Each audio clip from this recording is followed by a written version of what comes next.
اسلام آباد دھماکے کے بعد لاہور میں حساس مقامات کی سیکیورٹی ہائی الرٹ۔ محترم ناظرین، میں ہوں سعدیہ بطول اور آپ اس وقت دیکھ رہے ہیں جویا نیوز نیٹ ورک پلس۔ وفاقی دارالحکومت اسلام آباد میں خود کش حملے میں 12 افراد کے شہید ہونے کے بعد لاہور کے حساس مقامات کی سیکیورٹی کو ہائی الرٹ کر دیا گیا ہے۔ لاہور پولیس نے حساس مقامات کے گرد سیکیورٹی کو مزید سخت کر دیا۔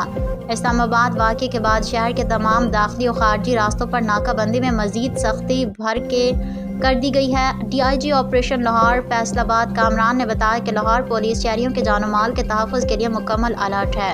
ڈی آئی جی آپریشن نے شہر بھر میں سرچ اینڈ سویپ آپریشن تیز کرنے کا حکم دیتے ہوئے ڈولفن اسکواڈ اور پیرا فورس کو لاہور میں اضافی گشت کی ہدایات جاری کر دیں۔